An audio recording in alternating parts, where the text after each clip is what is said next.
भी हो सकती है, मुझे जलन हो रही है।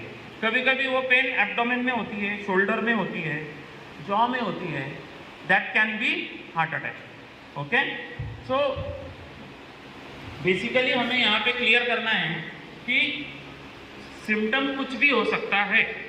इट इज़ नॉट नेसेसरी कि भाई पेशेंट मतलब बहुत ही ज़्यादा वो गिर गया और इसका मतलब heart attack, it is not like that. तो कभी कभी अपन जो इग्नोर करते हैं कि भाई बर्निंग हो रहा है, चेस्ट बर्निंग हो रहा है, तो मुझे एसिडिटी हुई होगी यार, मैंने कल मसालेदार खा लिया, उसकी वजह से मुझे एसिडिटी हुई होगी, उसकी वजह से मुझे चेस्ट पेन हो रहा है या बर्निंग हो रही है। No, you have to do chest ECG for that purpose and you have to rule out the cause and whether it is heart attack or not. Okay, so chest pain, sweating, vomiting, shortness of breath, palpitation, कभी कभी धड़धड़ लगती है छाती में, syncope, कभी कभी patient गिर जाता है। कुछ कुछ पेशेंट ऐसे रहते हैं डायबिटीज पेशेंट की उनको चेस्ट पेन जो है वो ज़्यादातर टाइम कभी कभी नहीं होती है, उनको न्यूरोपैथी रहती है। न्यूरोपैथी मतलब नसों पे सूजन, इसकी वजह से जो नस है वो डाई हो चुकी होती है हार्ट की, उसकी वजह से उनको चेस्ट पेन नहीं होता, सिर्फ स्वेटिंग होती है। तो डायबिटीज पेशेंट अगर कोई अपने माता पिता है, घर में कोई है, या फिर यंगर पेशेंट भी रहते हैं जिनको डायबिटीज रहता है, उनको कभी कभी चेस्ट पेन नहीं होगा, फिर भी उनको हार्ट अटैक हो सकता है। पेशेंट सिर्फ रेस्टलेस रहेगा, अस्वस्थ वाटता है, so that is also maybe heart attack. So you have to rule out by ECG. So what are the risk factor for heart attack? ये क्यों समझना जरूरी है? क्योंकि हमको इसको रूल आउट करना है हार्ट अटैक। अभी हम लोग बोलते हैं कि यार आजकल हार्ट अटैक बहुत बढ़ गए हैं, यंगर एज में भी है, तो कुछ चीजें ऐसी है जो हमने ज्यादातर एडॉप्ट कर लिए है, जो पहले जनरेशन में नहीं होता था। जैसे स्मोकिंग तो पहले भी होता था, बट इस जनरेशन में बहुत जल्दी चालू हो जाता है। कॉलेज लाइफ में ही लड़कियां सिगरेट स्मोकिंग शुरू कर देती है, तो उनको रिस्क बढ़ जाती है हार्ट अटैक की। तो smoking is major risk factor for heart attack. High blood pressure, high cholesterol, diabetes, obesity, lack of physical activity, सिर्फ बैठा काम। अभी तो आजकल वर्क फ्रॉम होम है, तो उसकी वजह से घर के कमरे से निकलने की भी ज़रूरत नहीं है। अनहेल्दी डाइट जैसे पिज़्ज़ा, बर्गर, जिसमें फैट ज़्यादा है, जिसमें अनसैचुरेटेड फैट ज़्यादा है, नॉन वेज ज़्यादा खाना, ये सब चीज़ें जो है वो अनहेल्दी डाइट, उसकी वजह से भी रिस्क बढ़ता है कोरोनरी एथेरोस्क्लेरोसिस का। कोरोनरी एथेरोस्क्लेरोसिस क्या है मैं आपको बताऊंगा थोड़ी देर में। उसके बाद में एक्सेसिव अल्कोहल यूज़, अल्कोहल का यूज अगर बहुत ज़्यादा हो जाता है तो उसकी वजह से भी हो सकता है। हाई स्ट्रेस लेवल, अगर आपको काम ज़्यादा है, बहुत ज़्यादा आप टेंशन लेते हैं काम का, बहुत ज़्यादा आपको किसी कर्ज में डूबे हैं, कुछ भी हो सकता है। हर एक को अपना अपना अलग अलग टेंशन है, अलग अलग स्ट्रेस है, काम का स्ट्रेस होगा या फिर कुछ किसी की शादी का स्ट्रेस है, कुछ भी हो सकता है। तो उसकी वजह से स्ट्रेस लेवल अगर ज़्यादा रहेगा तो it is also a major risk factor. मुझे लगता है कि एक्सेसिव स्ट्रेस सबसे ज़रूरी है इस जनरेशन के हार्ट अटैक के लिए। सो कुछ चीज़ें ऐसी है जिसमें बहुत ज़्यादा बदलाव हो चुके हैं, जिसकी वजह से अभी यंगर एज में हार्ट अटैक का प्रमाण बढ़ चुका है। तो हम लोग इसमें जैसे दूसरा एक पैटर्न ऑफ द स्लिप, जैसे पहले लोग जो है वो 4 बजे उठते थे सुबह सुबह और रात को जल्दी सो जाते थे। आजकल क्या है, उल्टा हो चुका है, रात को लेट सो जाएंगे, बहुत 2-3 बजे सोएंगे, सुबह लेट उठेंगे। This is also not good. उसके बाद में कम स्लिप अपन को कम से कम 6 to 8 आवर्स इतना नींद होनी ही चाहिए। तो अगर इतनी नींद नहीं हो रही है तो आप कहीं ना कहीं आप रिस्क में पड़ रहे हो हार्ट अटैक के। सो अभी ओबेसिटी पे हम थोड़ी सी चर्चा करेंगे। ओबेसिटी में क्या है, पहले के ज़माने में हम लोग नीचे बैठ के खाना खाते थे, अभी क्या हो गया है, डाइनिंग टेबल आ गया है, हम डाइनिंग टेबल पे खाना खाते हैं। जब हम नीचे बैठ के खाना खाते हैं तो हमारे एब्डोमेन के ऊपर थोड़ा सा प्रेशर आ जाता है, तो उसकी वजह से हम कम खाना खाते हैं। उसके बाद में डाइनिंग टेबल से उठ के हम लोग जब कोई फंक्शन में जाते हैं, बड़ी कॉन्फ्रेंस में जाते हैं, तो आपने देखा होगा अपने अपनी थाली लेके लोग इधर उधर घूम रहे हैं, तो उसकी वजह से क्या हो गया, और एब्डोमेन का प्रेशर कम हो गया। तो ऐसी कुछ जो चीज़ें हैं जो चेंज हो रही है time by time, day by day, तो ऐसी चीज़ों की वजह से भी अपना वो जो ओबेसिटी है, जैसे डायबिटीज़ है, अभी डायबिटीज़ में हम लोग बहुत हल्के में लेते हैं, हाइपरटेंशन को हम बहुत हल्के में लेते हैं। डायबिटीज़ कंट्रोल होना ही चाहिए, शुगर कंट्रोल होना ही चाहिए। शुगर आप बोल सकते हो खाना खाने के पहले वाली जो शुगर है वो 110 से नीचे होनी चाहिए, 110 से नीचे होनी चाहिए, और खाना खाने की बाद वाली जो शुगर है वो 140 से नीचे होनी चाहिए, 140 से अगर आपकी शुगर ऊपर जा रही है then you are pre diabetic up to 160 बराबर। और 160 के ऊपर आ गई तो आपको डाइट मॉडिफिकेशन से, मतलब जैसे शुगर कम, मीठा कम खा के आपकी शुगर कंट्रोल नहीं होगी, आपको शायद टैबलेट चालू करनी पड़ेगी, आपको एक्सरसाइज करना पड़ेगा, आप में डाइट मॉडिफिकेशन के साथ मेडिकेशन भी लेना पड़ेगा। फिर उसके बाद में हायपरटेन्शन में हम बोलते हैं कि जैसे मला बीपीची गोळी चालू झाली म्हणजे आता आयुष्यभर घ्यावीच लागेल, तर मग मी चालूच नहीं करना। This is not option. आप बीपी की गोली चालू कर दिए मतलब आपको आदत पड़ गई, ऐसा नहीं है, वो ज़रूरी है इसलिए आपको लेना ही है। आप अब अगर हम यहाँ पे सबका बीपी चेक करेंगे तो कम से कम 10-12 लोगों का बीपी तो कम से कम हाई आएगा ही। हम करेंगे कभी तो आपका चेकअप, रूटीन चेकअप भी, तो उसमें 10-12 लोगों का बीपी ज़्यादा आएगा, उसमें से 7 से 8 लोग ऐसे रहेंगे कि मैं नहीं चालू करत बीपीची गोळी आतापासून। 7-8 लोग तो बोलेंगे मतलब इग्नोर, जस्ट अज्ञानात सुख, की नाही मी बीपी चेक पण नाही करणार आणि मी बीपीची गोळी घेणार पण नाही। अज्ञानात सुख खूप महाग पडतं, नंतर किडनी फेल झालेली किंवा हार्ट अटॅक आलेला आपल्याला समजेल। म्हणून गो टू द डॉक्टर, तुमच्या फैमिली फिजिशियनकडे जा, कोणाकडेही जा, और वहाँ पे बीपी चेक कर लो, आपका शुगर चेक कर लो। रूटीन चेकअप क्या है मैं आपको बताऊंगा, लेकिन हाइपरटेंशन, डायबिटीज़, इनको कंट्रोल में रखना ही है। आपके घर वाले भी रहेंगे, उनको आपको बताना है कि आपको शुगर बीपी कंट्रोल में रखना है। These are the modifiable risk factor, इसलिए मैंने इसके ऊपर थोड़ा टाइम लिया।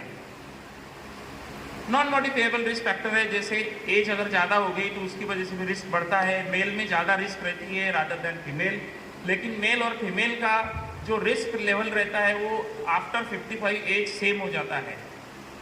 55 के पहले male is more prone to have an heart attack rather than females. Family history में अगर आपके माताजी पिताजी को अगर हार्ट अटैक आया है, उनको डायबिटीज़ है, हाइपरटेंशन है, तो शायद आपको ज़्यादा रिस्क है होने की, होगा ही ऐसे नहीं, बराबर, आपको रिस्क ज़्यादा है। ठीक है, थोड़ा सा एक वीडियो है आपको दिखा देता हूँ कि भाई जैसे हार्ट में अगर एथेरोस्क्लेरोसिस शुरू हो गया तो वो कैसे दिखेगा। ये है, ये हार्ट है, दिस इज पंपिंग हार्ट। इसमें क्या होता है थेरोटिकली आपको बताऊंगा थोड़ा, जो ब्लड के अंदर में बैड कोलेस्ट्रॉल रहता है, एलडीएल वीएलडीएल, वो एलडीएल वीएलडीएल जो है वो एक्सेसिव प्रमाण की वजह से वो जो हार्ट की जो वेसल्स रहती है, कोरोनरी आर्टरी बोलते हैं हम उसको, उसके वॉल से अंदर घुस जाता है।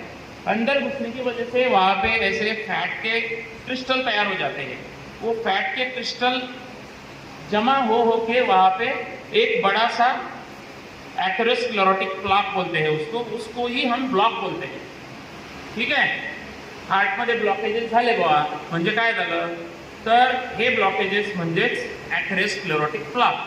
ही वेसल आहे, या वेसलच्या मध्ये नॉर्मली चाललंय ब्लड, बरोबर, पण याच्यामध्ये काय होतं, फॅट जास्त असेल तर ते फॅट इथे जातं, इथे जमा होतं आणि त्याच्या फॅटच्या गाठी तयार होतात।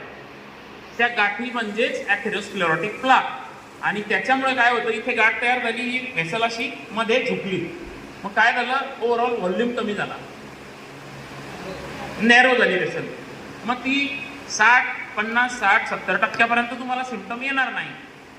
हां, you will not have any symptom. Chest pain नाही होणार, काही नाही होणार. जेव्हा तुम्ही थोडंसं जिना चढले, टेकडी चढले, तर तो जो 50, 60, 70% ब्लॉक झालेला आहे तो ओपन किती आहे? फक्त 20, 30, 40%. तो 20, 30% जो आहे त्याच्यातून जो ब्लड सप्लाय होतोय तो हार्टच्या मसलसाठी पुरेसा नाही. तो पुरेसा नसल्यामुळे त्या पेशंटला चेस्ट पेन सुरू होईल. दॅट इज कॉल्ड एज अंजायना, म्हणजे हार्ट अटॅक येण्याच्या अगोदरची स्टेज. बरोबर. सो हार्ट अटैक आने से पहले अगर आपको थोड़ा चलने के बाद, टेकड़ी चढ़ने के बाद, माउंटेन चढ़ने के बाद, सीढ़ी चढ़ने के बाद अगर आपको चेस्ट पेन हो रहा है, स्वेटिंग हो रही है, तो आपको अंजाइनल सिम्टम शुरू हो गए हैं. आप चेकअप करवा लीजिए, आप ईसीजी करवा लीजिए, ईसीजी में भी आ जाएगा. आप इको करवा लीजिए, उसमें भी आ जाएगा. आप आगे जाके एंजियो भी कर सकते हैं, लेकिन अगर ईसीजी इको में कुछ आता है तो ये हो गई आपकी पैथोलॉजी. मैंने एकदम शॉर्ट में बताया है आपको. अभी अगर चेस्ट पेन अगर घर में शुरू हो गया किसी को, छातीत दुखायला लागला घरी, एकदम जोरात छातीत दुखतंय आपल्या घरच्या व्यक्तीला आणि आपल्याला डाऊट आला की हा हार्ट अटॅक आहे, तर तुम्ही काय करणार घरी? तुम्ही काही ट्रीटमेंट घरी सुरू करू शकणार नाही. तुमच्याकडे जर डिस्प्रिन असेल 300 mg ची किंवा ॲस्प्रिनच्या गोळ्या असतात बऱ्याच वेळा आपल्या घरी, तर ॲस्प्रिनच्या 150 mg च्या 2 गोळ्या ॲटलिस्ट एवढ्या तरी द्या. किंवा डिस्प्रिन 300 mg ची डिस्प्रिन जी पाण्यात टाकून विरघळते, ॲड येते बघा ती, पाण्यात टाकून विरघळते. That Disprin will have some effect on platelet and the clot will be. आता हे काय होतं, एक हार्ट अटॅक येणं म्हणजे काय, मी तुम्हाला जे बोललो आता की आपला 60 to 70% अगर ब्लॉक है आर्टरी में, तो 80% अगर ब्लॉक है, 20%, 10% ओपन है. तो 10%, 20% जो ओपन रहता है वो टेम्पररी बंद हो जाता है, अचानक से बंद हो जाता है. तो ब्लड सप्लाई टोटली स्टॉप हो गया. तो उसकी वजह से क्या होता है, पेशेंट को वो रेस्ट में भी है तो भी चेस्ट पेन शुरू हो जाता है. आप चलने के बाद आपको चेस्ट पेन हुआ वो ठीक है, क्योंकि आपको ब्लड सप्लाई ज़्यादा लग रहा था हार्ट को और 20% ओपन था, उसकी वजह से वो सिर्फ चलने के बाद होता था. लेकिन अभी टोटल 100% बंद हो गया. 80% परमनंट, 20% टेम्पररी. 20% टेम्पररी काय होतो, स्ट्रेसमध्ये आला माणूस, बीपी वाढला, अचानक बीपी बढ़ गया, स्ट्रेस में आ गया, तो अचानक से वो 20% जो ओपन है वो भी बंद हो जाता है. और अचानक वो 20% बंद होने के बाद में पेशेंट को हार्ट अटैक के सिम्टम शुरू होते हैं. उसी को बोलते हैं heart attack. Total blood supply stop हो जाना, उसका मतलब होता है पेशेंट को टोटली हार्ट अटैक आ गया. उसके लिए आप एक काम कर सकते हैं, घर में इकोस्प्रिन की 2 टैबलेट 150 mg की दे दीजिए, या फिर डिस्प्रिन की 300 mg की 1 टैबलेट दे दीजिए, और उसके बाद में पेशेंट को तुरंत हॉस्पिटल शिफ्ट करिए, ईसीजी कर लीजिए. उसके सिवा आप घर में दूसरा कुछ नहीं कर सकते. ये जो बाकी चीज़ें हैं वो जो मैंने डॉक्टर को के लिए लेक्चर बनाया था उसके लिए है, वो अपन ज़्यादा उसमें डिस्कशन नहीं करेंगे. ये ईसीजी है, इसके बारे में भी मैं आपको कुछ बताऊंगा नहीं. अभी मैं आपको एक 2-3 वीडियो दिखा दूंगा कि भाई इतना करने के बावजूद अगर आपका पेशेंट रिक्शा आने के पहले, हम हॉस्पिटल में लेके जाने के पहले, गाड़ी में रखने के पहले पेशेंट कोलैप्स हो जाता है, बराबर. अभी चेस्ट पेन भी हो गया, सब कुछ हो गया, या फिर अचानक से स्कूल में हैं, या फिर आप बस स्टैंड पे है, रेलवे स्टेशन पे है, कहीं पे भी है आप, और आप अचानक से देख लिया आपने कि कोई गिर गया. तो गिर गया तो आपको कुछ चीज़ें नोट करना है कि भाई जैसे क्या नोट करना है आपको. तो 2-3 चीज़ें आपको ये बहुत ज़रूरी है और बहुत इम्पोर्टेंट है. इसको आप, ये आदमी है, एक गिर गया और जो गिरने के बाद में ऐसे जोर जोर से हिल रहा है, अचानक से हिल रहा है, तो वो पहले तो ऐसे हिलेगा तो वो कन्वल्जन है, फिट है. अगर ऐसे हिलेगा जोर जोर से तो दैट इज कन्वल्जन. फिट आपण म्हणतो, फिट मिरगी, हां, that is different issue. But फिटमध्ये पेशंटचं ब्रिथिंग बंद नाही होणार.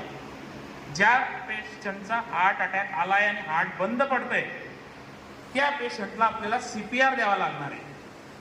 म्हणून आपल्याला CPR केव्हा द्यावा लागणार आहे हे माहिती असणं गरजेचं आहे.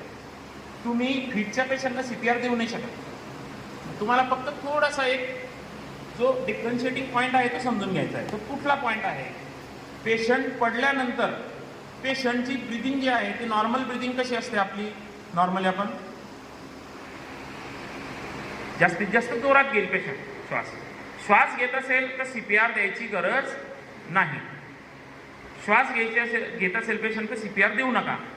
त्याच्याकडे लक्ष द्या. पेशंट जर श्वास घेण्याची त्याची जी टायमिंग आहे ती जर वाढत जाते, म्हणजे आता असा श्वास घेतोय तो,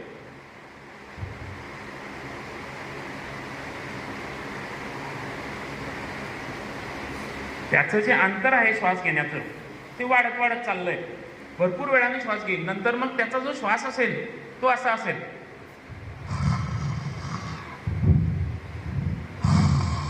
म्हणजे घरघर ऐकू येईल तुम्हाला. ही जी घरघर आहे आणि जो श्वास घेण्याची त्याची जी टायमिंग असेल ती लांब होत जाईल. जर टायमिंग लांब होत गेला आणि श्वास घेण्यामध्ये आवाज आला तर समथिंग इज रॉंग. त्यावेळेस तुम्ही घरी असू द्या, कुठे असू द्या, रेल्वे स्टेशनला असू द्या, you have to do CPR तुम्हाला सुरू करायचंच आहे. आणि असे भरपूर पेशंट कदाचित तुम्हाला जर क्रॉस झाले तर तुम्ही ते सर्व पेशंट वाचवू शकता. त्याच्यामुळे हा पॉईंट खूप महत्त्वाचा आहे. जसा तो गॅस दाखवला मी तुम्हाला या व्हिडिओमध्ये आहे गॅस. हे बघा, त्याची जी जीभ आहे प्रोट्रूड करतोय तो बाहेर, जीभ बाहेर काढतोय आणि ब्रिदिंग घेतोय. ठीक आहे. तर त्याची पल्स चेक केली जाते. ते डॉक्टर लोक वगैरे पल्स चेक करतात. आपल्याला जर कॅरोटिड चेक करता येत असेल तर आपण करू शकतो. हे आपला जो कंठ असतो, कंठाच्या दोन्ही साईडला आपण कॅरोटिड असतात, आपल्या मेजर आर्टरीज येते कॅरोटिड. या इथे जर तुम्ही असं जर थोडंसं उगत चेक करून बघितलं तर आता पण करून बघू शकता तुम्ही. तुम्हाला इथे दिसेल की आपली कॅरोटिड आपल्याला लागते. ही जी कॅरोटिड आहे ही वेसल युजली बंद पडते हार्ट अटॅक आल्यानंतर किंवा हार्ट बंद पडल्यानंतर. तर ते जर तुम्हाला करता आलं, यूट्यूबला बघून एकदा करा की how to check the carotid pulse. एकदा यूट्यूबला बघून घ्याल how to check carotid pulse. ती पल्स जर तुम्हाला चेक करता आली तर तुम्ही डॉक्टरच्या लेवलचं काम केलं असं समजून घ्यायचं. ठीक आहे. त्याच्यामध्ये काय फार मोठा विषय नाही आहे. कंठाच्या शेजारी तुम्हाला असे पल्सेशन जाणवतील, धडक धडक धडक, बरोबर. That is carotid pulse. ती जर तुम्हाला लागत नसेल तर तुम्ही कन्फर्म आहे की हार्ट अटॅक आहे, याचा हार्ट बंद पडलाय. एक म्हणजे ब्रिदिंग लांब होत गेली, कमी होत गेली. Second thing carotid pulse. या दोन गोष्टी एक ढोबळ मनाने आपल्याला समजून घ्यायच्या आहे की त्या जर नसतील तर possibly the patient is having cardiac arrest, बरोबर. तर CPR म्हणजे काय? CPR म्हणजे cardiopulmonary resuscitation. Cardiopulmonary resuscitation. तर कार्डिओ पल्मनरी रेसिस्युटेशनमध्ये काय होतं, आपण जो मसाज देतो कार्डियाकला त्याच्यासोबत कार्डियाक आणि पल्मनरी दोघं आपण वाचवतो, बरोबर. ते कसं आपण बघूया.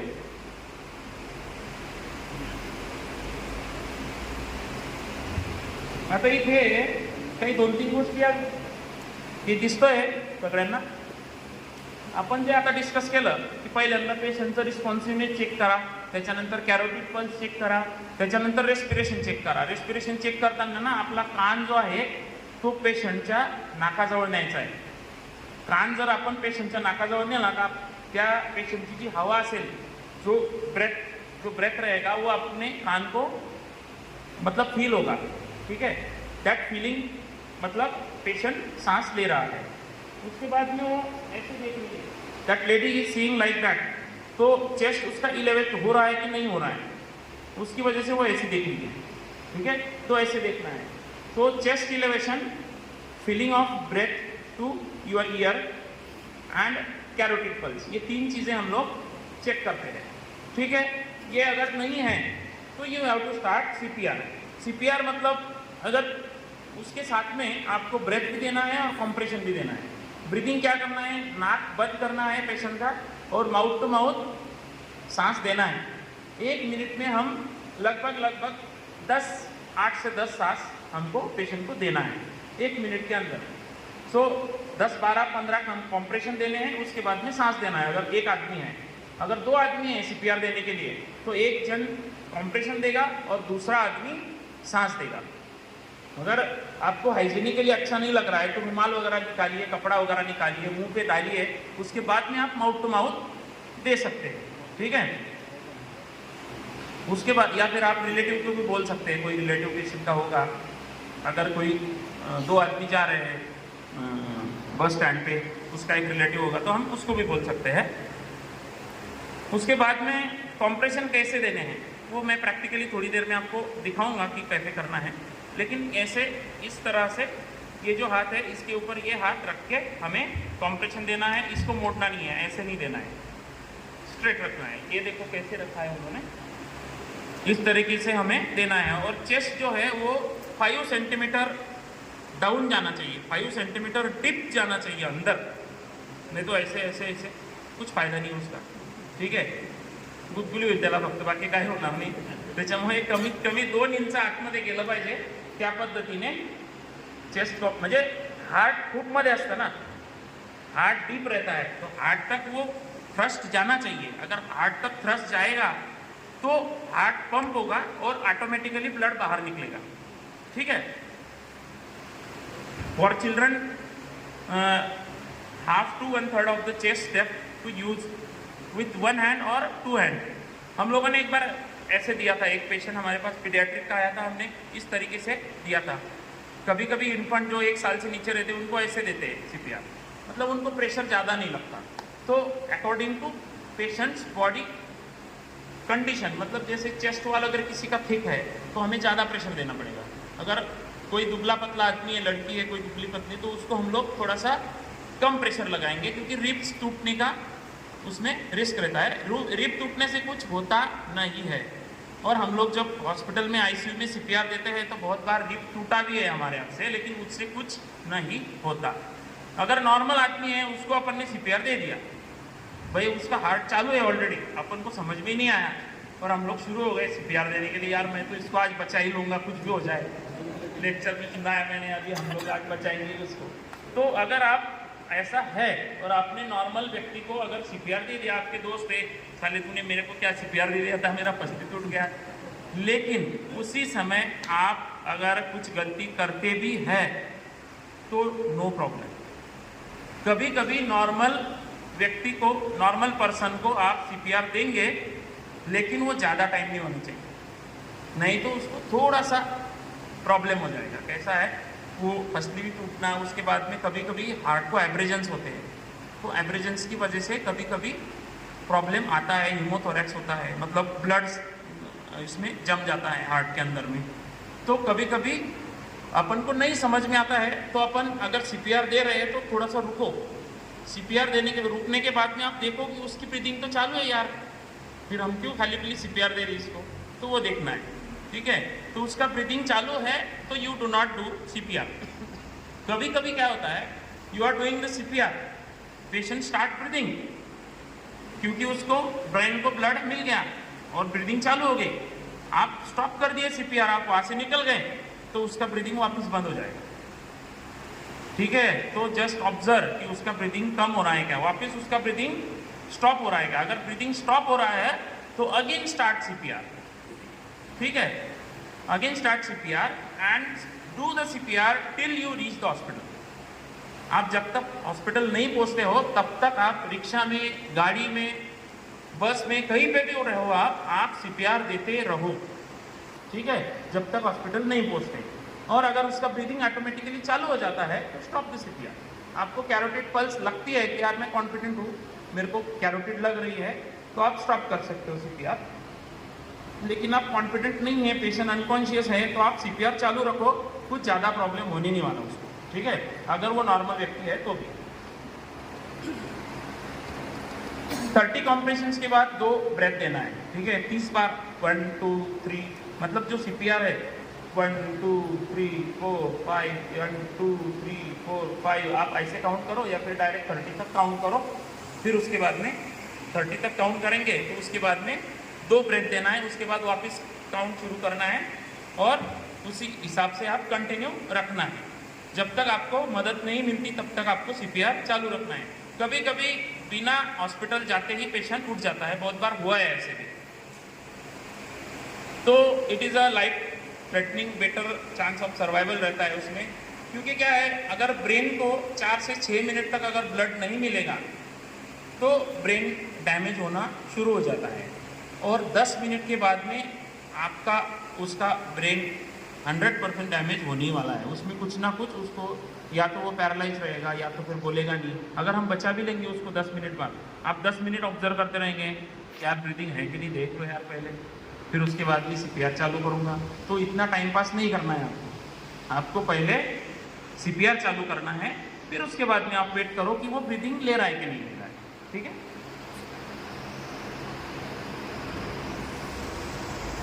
तो उसके लिए मेरे पास एक अच्छा वीडियो है।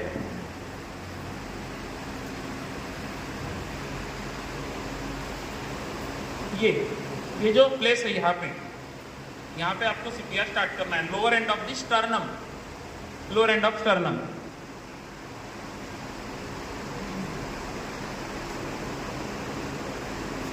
हम लोग जब पंपिंग करते हैं ना, तो जब पंपिंग करते हैं तो हार्ट से तो ब्लड बाहर निकलता ही है, लंग्स से हवा भी बाहर निकलती है। ठीक है, हवा बाहर निकल गई, लंग्स मतलब चेस्ट नीचे गई, हवा बाहर गई, हार्ट ब्लड भी बाहर गया, उसके बाद में हमने छोड़ दिया। छोड़ने के बाद इलास्टिक रिकॉइल की वजह से, इलास्टिक रिकॉइल है अपना चेस्ट का, जब नीचे जाएगी तो अपने आप ऊपर आएगी, तो छोड़ने के बाद में चेस्ट एक्सपांड होगी तो हवा अंदर आएगी by negative pressure, by negative intrathoracic pressure, और ब्लड भी अंदर आएगा due to negative intrathoracic pressure. मतलब हम CPR देने के टाइम में बोथ कार्डियक और pulmonary, both of these organs are revive, बराबर। तो हम लोग हार्ट को भी पंप कर रहे हैं और लंग्स को भी इनडायरेक्टली हम पंप कर रहे हैं। तो कभी कभी अगर एक आदमी है उसको पता नहीं है तो आप सिर्फ CPR देते रहो, ब्रीथिंग नहीं भी देंगे आप तो भी शायद पेशेंट बच सकता है। ठीक है, तो इसी के हिसाब से हमें सिर्फ कॉम्प्रेशन के ऊपर ज़्यादा ध्यान देना है रादर देन गिविंग ब्रेथ। नहीं तो हम ब्रेथ दे रहे हैं, CPR नहीं कर रहे हैं, दैट इज नॉट यूजफुल। क्योंकि कार्डियक अरेस्ट में हार्ट थम जाएगा तो हार्ट से ब्लड निकलेगा नहीं बाहर और ब्रेन को पहुंचेगा नहीं, तो ब्रेन डैमेज होना शुरू हो जाएगा 4 to 6 मिनट के बाद, और 10 मिनट के बाद में वो डाई हो जाएगा। सो यू हैव टू, क्योंकि ब्लड में कुछ तो ऑक्सीजन है, लंग से क्या होता है, ऑक्सीजनेशन होता है, लेकिन ब्लड में जो ऑक्सीजन है वो कुछ ना कुछ तो उसमें जाएगा, उसमें न्यूट्रिशन भी रहता है ब्लड में। It is not only about oxygen, it is about all nutrition that is required for brain. ठीक है, तो इसलिए हमें ब्लड सप्लाई रिस्टोर करना जरूरी है रादर देन ब्रीदिंग।